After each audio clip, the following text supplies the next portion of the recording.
Bueno, buenos días. Muchas gracias a los valientes que estáis tan temprano aquí un viernes por la mañana. Disculpad.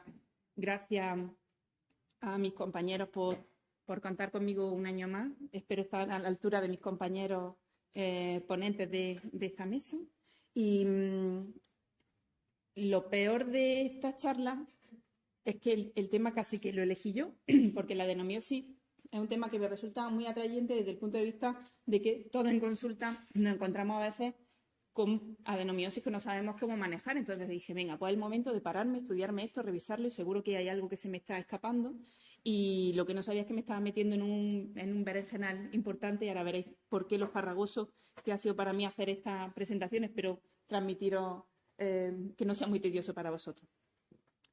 Bueno, el objetivo fundamental en reproducción es conseguir el mejor embrión y dejarlo en el mejor útero posible. Y para conseguir el mejor embrión, en los últimos años hemos desarrollado, bueno, compañeros de laboratorio han desarrollado multitud de técnicas, procedimientos que nos permiten seleccionar el mejor embrión, pues perfeccionando la técnica de FIB-ICSI, a través de time-lapse que nos permite ver el desarrollo del embrión, incluso hacemos PGT, sabemos si es euploide o aneuploide, es decir, tenemos el embrión de oro y cuando los compañeros de laboratorio me dan ese embrión de oro, yo lo dejo en ese útero en el que veo al fondo una mancha gris en un ecógrafo 2D de la era del Pleistoceno y a veces me da la sensación de si realmente estamos haciendo todo lo que podemos por optimizar el útero en el que depositamos ese embrión. Y como los que me conocéis ya sabéis que puedo llegar a ser bastante obstinada, pues mi jefe sabe que durante 8 años he intentado que nos compraran un ecógrafo de mayor definición, mayor calidad para la unidad, con sonda vaginal de ECO 3D. Finalmente se consiguió hace unos años, pero lo que no tuve en cuenta es que, como bien dijo el tío de Spiderman, un gran poder conlleva una gran responsabilidad y desde que me compraron o nos compraron a la unidad, nos dotaron a la unidad de este ecógrafo maravilloso, yo no dejo de ver cosas que no sé cómo interpretar. Así que vuelvo a estar un poco confundida. Bueno, y es que cuando me encuentro esto en consulta, realmente lo que yo estoy viendo, estos signos ecográficos, ¿puedo considerar que son adenomiosis? ¿Toda la adenomiosis que yo veo es igual? ¿Toda va a tener el mismo impacto a nivel reproductivo? Y la pregunta más importante que imagino que nos hacemos los clínicos es, vale, ¿y ahora qué hago? ¿Qué puedo hacer diferente? Y es que la adenomiosis ha pasado en pocos años de ser una enfermedad casi invisible. Yo recuerdo en la residencia que prácticamente no hablábamos de ella, era una enfermedad ligada a mujeres perimenopáusicas con sangrados irregulares, a convertirse, sobre todo en las consultas de reproducción, en un diagnóstico prácticamente omnipresente. Y la pregunta es si hemos descubierto una nueva enfermedad o si realmente nos estamos generando nosotros mismos un nuevo problema. Y no solo ha aumentado la identificación y el interés por la adenomiosis gracias a la mejora de los equipos de ecografía y a nuestra mejor formación, sino que desde 2015, que se establecieron unos criterios ecográficos más o menos definidos por el grupo MUSA de cómo diagnosticar una adenomiosis, el interés en esta enfermedad ha ido en aumento. Y como podéis ver en la gráfica de arriba, las publicaciones PubMed en los últimos 10 años se han multiplicado en un 200% cuando introduce el término adenomiosis en la búsqueda.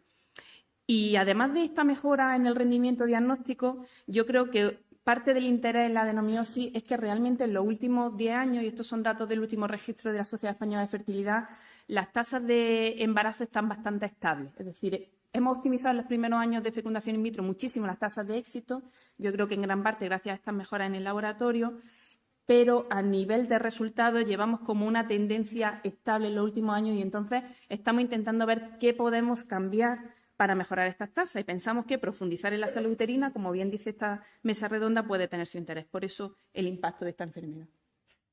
Bueno, pues voy a hacer una revisión de adenomiosis, esto es lo que pretendo contaros, pero lamento deciros que hay todavía muchas zonas grises en todo esto que os voy a contar ahora. Así que yo he hecho lo que me gustaría que me hagan a mí cuando voy a un curso y es que me he pasado un montón de horas leyendo papers de dudosa calidad y os voy a contar las conclusiones que yo he extraído, lo que yo me llevaría para la práctica diaria de todo lo que os cuento aquí.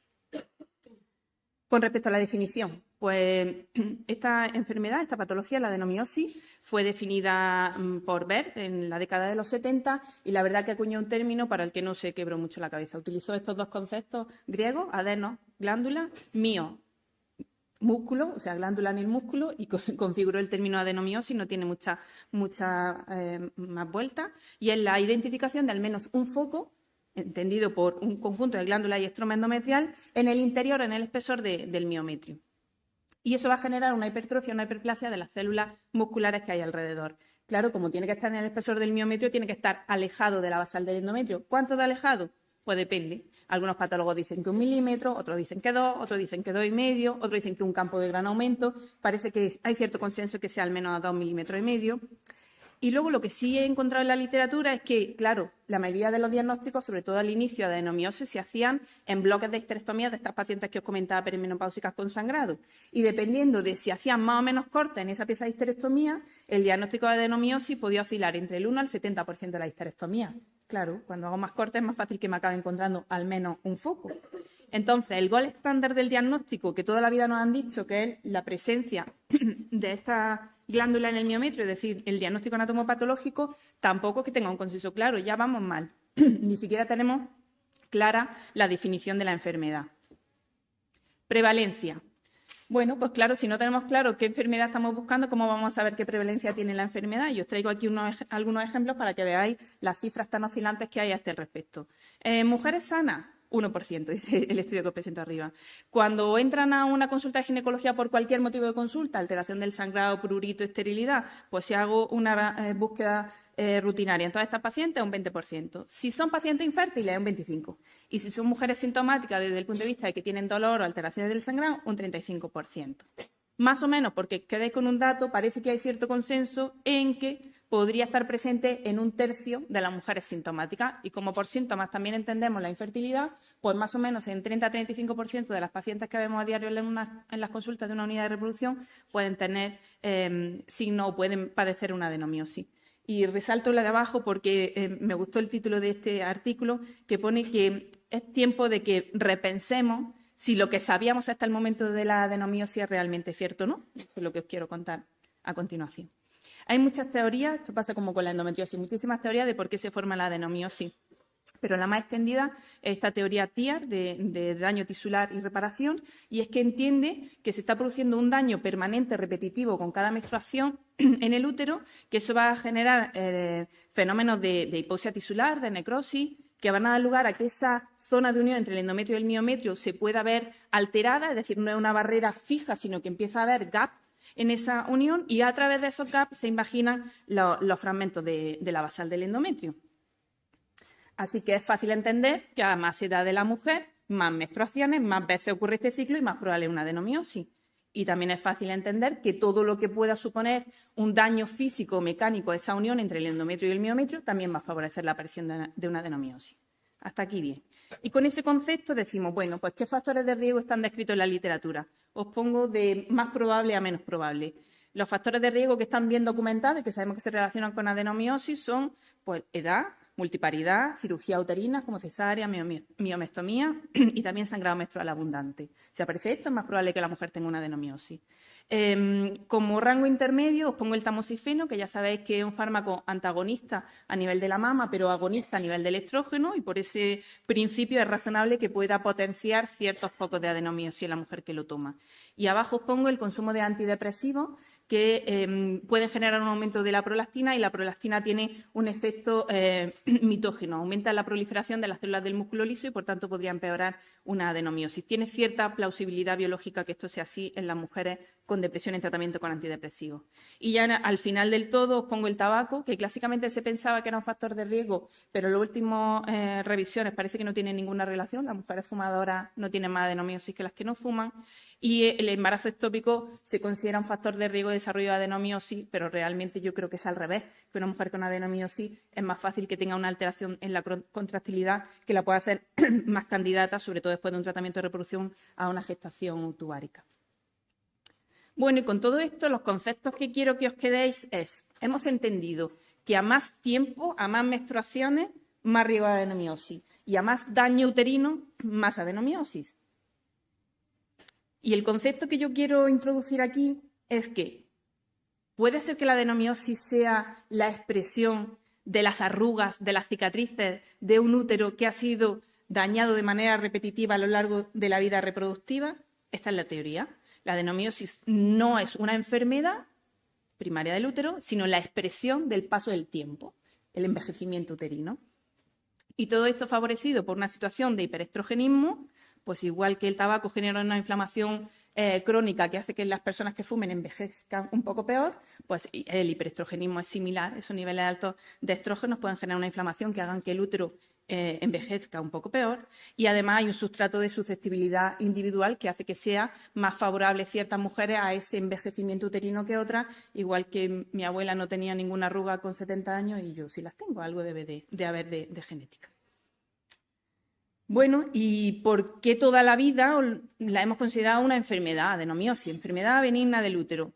Pues yo creo que la hemos venido considerando una enfermedad porque hemos hecho una analogía con la endometriosis que no sé si es del todo cierta, pero tenía sentido. En primer lugar, por una cuestión histológica. A nosotros, un ginecólogo le dice, buenos días, tejido endometrial ectópico fuera de su sitio y tú piensas en una endometriosis. Entonces, durante años hemos considerado la adenomiosis dentro de ese espectro de enfermedad endometriósica.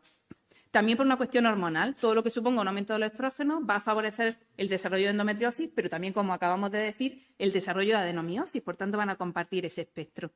Similitudes clínicas, aparece dolor, sangrado, infertilidad, pues es que comparten esas características. Y por último, en los estudios clásicos se decía que las mujeres con endometriosis presentaban adenomiosis en una alta proporción, pues según los estudios 70-90%. Pero si revisa la literatura, 80-90 como os digo, pero otros dicen, bueno, es que está presente en la mitad de las mujeres con endometriosis, y otros dicen en un 20%. Entonces, ¿en qué quedamos? Pues yo creo que las mujeres con endometriosis se hacen más ecografías que las que no tienen endometriosis, por tanto es más probable que alguien pueda diagnosticarla ecográficamente de una adenomiosis. Normalmente son vistas por ecografistas más expertos y con ecógrafos de mayor resolución. Y también porque tenéis que entender que la endometriosis tiene cierta capacidad invasiva. Entonces, un foco de endometriosis pélvica profunda, apoyado en la serosa uterina, puede infiltrar esa serosa y que dé lugar a una imagen de adenomiosis focal en el tercio externo del útero.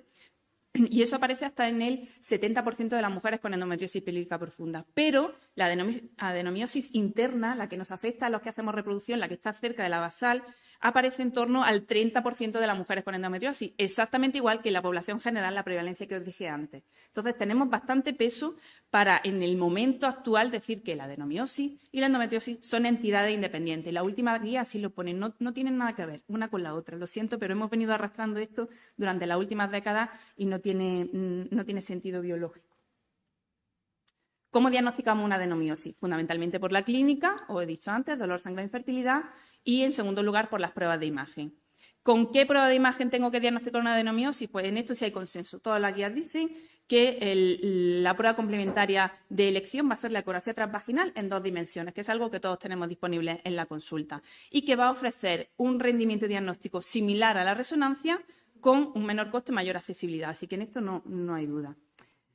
Y yo, que toda la vida he venido abogando por la ecografía 3D para el diagnóstico en adenomiosis, pues desde que los criterios MUSA eliminaron la medición del grosor de la línea de unión como un criterio diagnóstico, que ahora lo explicaré, pues probablemente no sea necesaria una ecografía 3D para hacer un adecuado diagnóstico de adenomiosis, aunque yo creo que sigue teniendo su papel en esta enfermedad y ahora os contaré dónde. Sabemos muy bien con qué, con un ecógrafo. El problema es que no sabemos muy bien cómo. Y es que, aunque he dicho antes que los criterios MUSA de 2015 nos han ayudado mucho porque nos han definido exactamente qué 9 signos ecográficos se asocian con adenomiosis, con la presencia de adenomiosis, no nos dicen si todos los signos pesan lo mismo y cuántos signos tengo que tener presentes para decir esta mujer tiene adenomiosis. ¿Vale lo mismo con 1 que con 4? Y esta falta de consenso es la que, desde este 2015 en adelante, ha hecho que los estudios sean imposibles de comparar, porque hay estudios que te dicen trato a mujeres con adenomiosis y luego te metes en la metodología y es con un signo de adenomiosis. El de al lado te lo compara y te dice con 9 signos de adenomiosis. Entonces, es muy difícil porque no estamos comparando peras con manzanas muchas veces. Bueno, pues los propios autores fueron conscientes de que no habían afinado mucho y en 2022 publican esta actualización y dicen, bueno, vamos a ser un poquito más rigurosos. Los 9 los voy a clasificar en 2 grupos. Los signos directos, que son aquellos que evidencian la presencia real de glándula y de estroma en el miometrio, es decir, estoy viendo el endometrio fuera de su sitio, que son esos 3 signos directos, y todo lo demás son signos indirectos, que lo que expresan son esa hiperplasia, esa hipertrofia del músculo, ¿vale? Pues no puedo diagnosticar una adenomiosis si no tengo presente algún signo directo. La mayoría de las veces decimos, uy, tiene una adenomiosis porque es un útero muy globular, o por la asimetría de paredes. Hace poco escuché una charla de una doctora que participó en el desarrollo de los criterios MUSE y decían, es que el útero se contrae y si tú te esperas haciendo una ecografía y ves mucha simetría, al rato se relaja y ya no hay esa simetría de paredes. Entonces, realmente los signos indirectos apoyan el diagnóstico, pero sin la presencia de signos directos no podemos establecer que esa mujer tenga una adenomiosis. Y esto aclara un poco más la idea. Y como os dije antes, hace unos años yo di una charla de adenomiosis en este mismo sitio y dije que el criterio diagnóstico de mayor fiabilidad era que midiera la yunción alzón en ecografía 3D y si era superior a 8 milímetros se diagnosticaba, pues eso ha sido eliminado en la actualización de 2022, así que no hay que medir el grosor. Hay que ver si está ausente, interrumpida, irregular su aspecto, pero no su medida. Bueno, pues con esta actualización de 2022 lo tenemos todo hecho y la cuestión está en que solo con un signo directo puedo hacer el diagnóstico de adenomiosis. Pues la curva ROS que os presento allí nos dicen que la reproducibilidad interobservador de un único signo es muy, muy, muy baja. El índice kappa es de 0,13, que es que eso es prácticamente nada. Si yo hago una ecografía a una paciente, inmediatamente después viene Enrique, no vamos a coincidir prácticamente nunca si solo pongo como punto de corte un signo directo. Y entonces parece que tiene más sentido generar un score que resulte de la suma de varios signos, y este estudio dice que si tienen los 3 signos directos y además todos indirectos, el valor predictivo positivo y negativo te suben prácticamente al 100%. O sea que consideran que el score debería ser de 4, aunque esto no está validado y habrá que evaluar en el futuro qué punto de corte define una adenomiosis grave de una adenomiosis más leve. Y esto es lo que explicaba antes de que siempre tiene que haber un signo directo.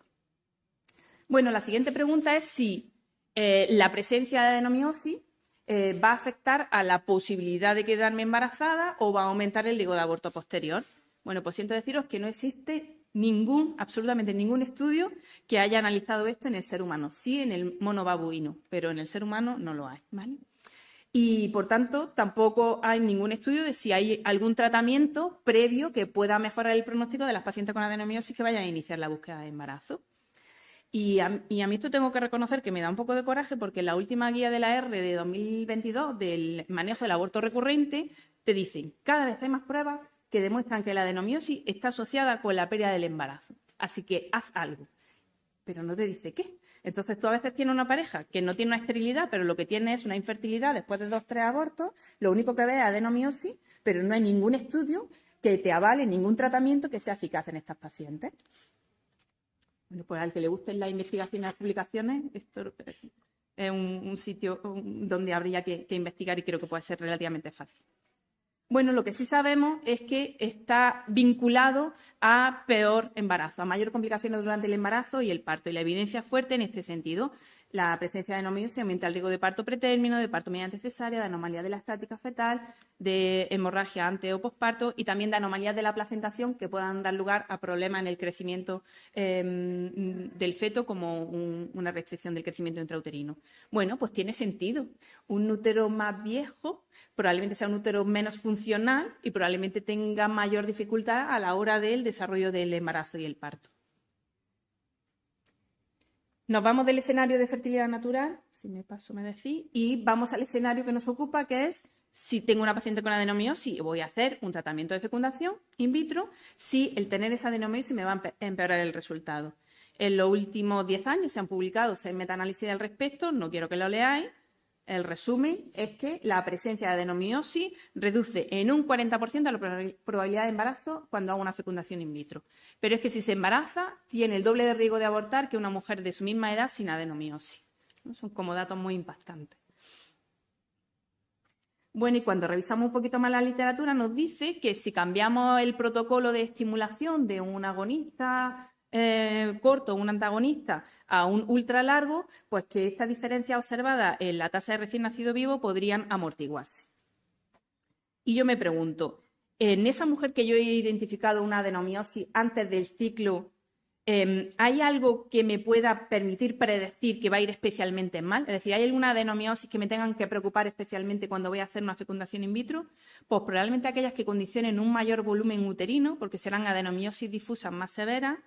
Probablemente aquellas que generen síntomas, porque las asintomáticas muchas veces nos están hablando de menos carga de enfermedad, y sobre todo cuando esa adenomiosis es difusa y afecta al tercio interno, al que está más cerca de la basal y por tanto tiene una relación más directa con la capacidad de implantación y el riesgo de aborto posterior. Y estos 3 datos son importantes porque os contaré ahora cómo influirán en el manejo a posteriori. Bueno, y ya paso al último bloque, que sería el tratamiento. Tenemos que diferenciar muy bien la adenomiosis difusa, esa que afecta a todas las paredes del miometrio, de la adenomiosis focal, que puede ser en forma de un adenomioma o bien en forma de un único quiste relleno de sangre, parecido a como vemos a veces en endometriosis. Bueno, pues yo en mi mente, después de leer la literatura, lo he asemejado como si fuera prácticamente un mioma tipo 3, ¿vale? ¿Cuándo lo trataríamos? Pues cuando ese adenomioma genere síntomas, cuando ese adenomioma desplace la cavidad, obviamente no la va a invadir, por concepto no va a pasar la zona de unión, pero sí que a veces vemos adenomiomas que generan ese desplazamiento, ese abombamiento de la cavidad o en situaciones de fallo repetido. Pues en este escenario, el de la adenomiosis focal, estrictamente, es donde podría tener algún papel la cirugía en el tratamiento de la adenomiosis. La cirugía de un adenomioma es compleja. La gente que se dedica a operar dicen que ese tejido es como si fuera un flan, que lo ves por fuera y parece que es firme, pero que en cuanto empiezas a manipularlo no te permite hacer una sutura correcta y es cirujano dependiente. El riesgo de rotura uterina que quede después o de complicaciones como adherencia, etcétera, que quede después de una adecuada técnica quirúrgica. Y entonces creo que este es el escenario ideal para la aplicación de procedimientos conservadores ablativos, como por ejemplo la radiofrecuencia, las microondas o el HIFU. Ayer nos habló el doctor Santalla en este sentido y dijo que los resultados que están teniendo con microondas, en concreto en adenomiosis, son incluso mejores que con radiofrecuencia por la transmisión de la energía a través de los tejidos. Así que creo que es el escenario ideal para plantear tratamientos ablativos. Y bueno, no entraré en eso, pero quiero que sepáis que existen otras entidades que pueden ecográficamente confundirse con una adenomiosis focal, como el ACUM o el útero de Robe, y se manejan de manera diferente. Estos son quirúrgicos per se. Bueno, y esta para mí es la diapositiva más importante de la presentación. Es de mi cosecha, esto no lo vais a encontrar en ningún sitio, pero después de haber revisado todo lo que hay del tratamiento, es lo que yo haría en consulta si tengo una mujer con una adenomiosis difusa. La voy a tratar de manera diferente cuando considere que esa adenomiosis difusa es grave. ¿Cuáles son los criterios para definir grave? Pues que sea sintomática, como hemos dicho antes, y que tenga un score ecográfico alto, que tendremos que ponernos de acuerdo los que hacemos de reproducción en qué sitio ponemos el punto de corte de ese score ecográfico alto, si será por volumen uterino o por la suma de signos directos e indirectos de los criterios MUSA. Y, además de una adenomiosis difusa grave, cuando asocie otras complicaciones, como fallos repetidos de implantación o en el especial contexto de una mujer ovoreceptora. Pero luego pensé y dije, si es que si tengo una adenomiosis difusa grave, a lo mejor debería tratar a todas y no esperar a que tengan un fallo repetido de implantación. Clásicamente, os puse la diapositiva anterior, era como protocolo ultra largo para hacer fecundación in vitro con objetivo de hacer transferencia en fresco. Pero pues, los que nos dedicamos a reproducción sabemos que los ciclos con transferencia en fresco cada vez son menos por múltiples motivos, porque te sube la progesterona, porque tiene riesgo de hiperestimulación, porque voy a hacer un PGT.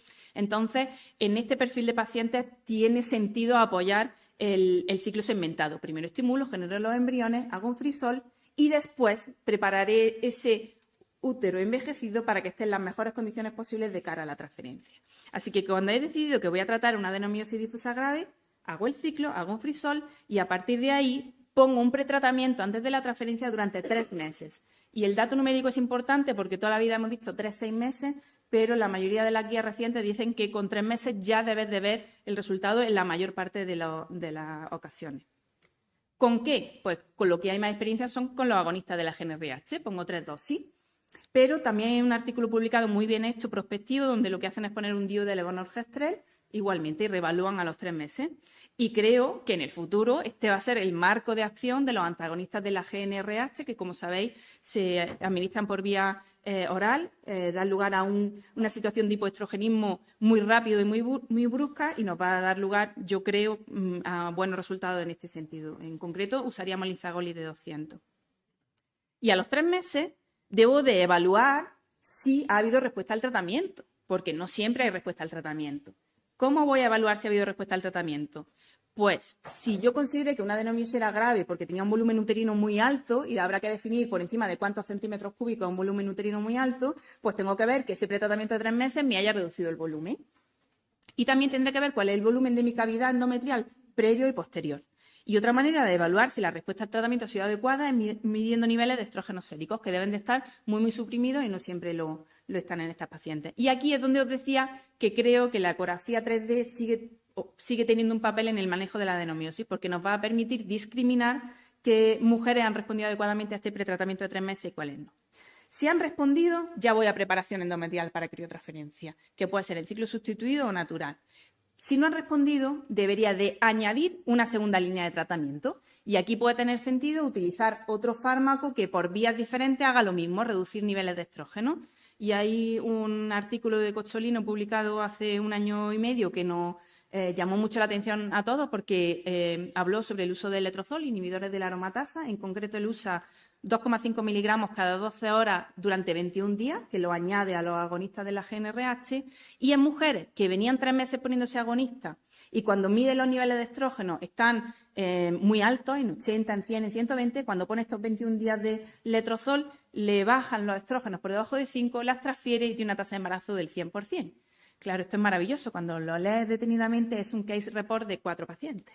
Bueno, ya está. Pero tiene sentido biológico y probablemente habrá que seguir investigando por aquí. Hago preparación endometrial, hago preparación endometrial, decido que está bien, añado progesterona. Y otro punto crítico en adenomiosis es qué progesterona, por qué vía y qué umbral considero suficiente como soporte de la fase lútea. En ciclo sustituido ya sabéis que tenemos ese punto de corte en 10 aproximadamente, con ciertas diferencias entre unos centros y otros. Pero parece ser que en el contexto de endometriosis y adenomiosis, esa situación de hiperestrogenismo local va a dar lugar a cierta resistencia a la acción de la progesterona y que el nivel de corte debiera de estar quizá un poco alta. El problema es que no hay estudios serios en este sentido, los estudios que hay son con endometriosis, no con adenomiosis, y hay muchas diferencias en cuál sería el cutoff o el punto de corte de progesterona, ¿vale? Pero probablemente habrá que evaluar a nivel interno en cada centro puntos de corte más altos que el resto de la población. Y cuando esta paciente se embaraza, pues ya habéis visto las complicaciones obstétricas y perinatales que pueden tener, probablemente necesiten una monitorización algo más estrecha a lo largo del embarazo. Hemos venido a jugar y esta es mi apuesta para la adenomiosis difusa que luego debatimos en la mesa redonda. Termino ya. Bueno, y las 2 últimas diapositivas son para generar un poco de debate. Si yo vengo hoy aquí a defender mi postura, y es que yo considero que la adenomiosis es la manifestación de ese envejecimiento uterino y cada vez las mujeres en nuestro entorno se embarazan más tarde, pues voy a tener más adenomiosis y peor adenomiosis en las mujeres que estoy tratando. E igual que implemento estrategias para aquellas mujeres que van a retrasar la maternidad ofreciendo preservación ovocitaria, pues a lo mejor debería implementar estrategias para preservar ese útero lo más joven posible de cara a retrasar un posible embarazo. Y esto va desde, en una mujer joven con dismenorrea, sangrado, ofrecerle tratamiento anticonceptivo combinado o con gestágenos solos, igual que hacemos con la endometriosis para mantenerlas preservadas hasta que busquen el embarazo. A minimizar los impactos en esa zona de unión, por ejemplo, en vez de indicar un legrado en una paciente que va a querer tener más hijos, hacer el legrado por aspiración o priorizar el tratamiento médico. En la técnica de cesárea, si va a querer tener más hijos. Ayer nos mandó el doctor Martínez un estudio reciente que hablaba de las implicaciones de la cesárea en la búsqueda de embarazo posterior y decía que esas mujeres tienen peores resultados después de tratamiento de reproducción cuando vienen de una cesárea, fundamentalmente por problemas secundarios al ismocele y a la adenomiosis, y en el artículo decían que en una cesárea tiene sentido hacer una doble capa de miometrio sin coger el endometrio, porque claro, si tú coges miometrio y endometrio a la vez, estás aumentando mucho el riesgo de hacer una adenomiosis en ese nivel. Y se ha visto que en esas mujeres el embarazo posterior puede estar reducido. Y introduzco el papel controvertido de la vitamina D. La vitamina D sirve para todo y hay algún paper que dice que podría minimizar el riesgo de desarrollar adenomiosis a lo largo de tu vida si mantienes niveles altos persistentemente durante tu vida fértil de vitamina D. Y la última diapositiva, lo prometo, es que a mí me queda la duda si los tratamientos de reproducción y la adenomiosis son causa o consecuencia. Me explico. Si yo a una mujer la someto a estimulaciones sucesivas, aumento los niveles de estrógeno, pero es que manipulo el útero porque de repente hago una histeroscopia y tomo una biopsia y de repente hago una radiografía de trompa y aumento el volumen con el contraste. Y ahora le voy a hacer un scratching, le voy a dar un poquillo a la zona de unión. Y ahora se me ha embarazado, pero le hago un legrado. Si al final estos ciclos repetidos, estos tratamientos repetidos, lo que están es acelerando el desarrollo de adenomiosis en esas pacientes que estamos tratando. Y estas imágenes en concreto son de pacientes nuestras de la unidad. La de arriba me llama especialmente la atención porque es una paciente que ya había sido vista en ámbito privado y la había visto el doctor Luis Alonso en Málaga y me traía un informe donde me decía ecografía normal y si Luis Alonso dice que el útero es normal, eso es palabra de Dios. Y cuando viene después de varios ciclos en la privada yo le veo un útero horrible, horrible. Y tuvimos la oportunidad de que él viniera a compartir con nosotros un día y la cité expresamente a esta paciente para que le hiciera la ecografía y nos la estaba explicando y nos estaba diciendo el útero tan horrible que tenía con adenomiosis y había hecho él la ecografía 3D 6 meses antes y lo estuvimos debatiendo y pensamos que probablemente pues estamos teniendo un impacto en el desarrollo de esta ya no enfermedad sino condición uterina. Y finalizo que la pregunta que me hacían al principio es si es un mito, moda o realidad y digo que pues mucho tiempo hemos pensado que era un mito, después hemos empezado a verla por todas partes y nos está pareciendo una moda, pero yo creo que está ocurriendo algo mucho más interesante y estimulante a nivel profesional y es que estamos empezando a entender mejor el útero. Espero que así sea y que esto permita mejorar los resultados reproductivos en nuestras pacientes. Muchas gracias a todos, espero que hayáis aguantado. Y Solo necesito 10 segundos más para agradecer a mis compañeros de la unidad que me hacen mi desempeño profesional mucho más llevadero. Muchas gracias a todos y especialmente a mi jefe, el doctor Martínez. Gracias por todo. Gracias por tu liderazgo, por tu ejemplo y sobre todo por tu generosidad. Es un placer haber trabajado a tu lado. Muchas gracias a todos.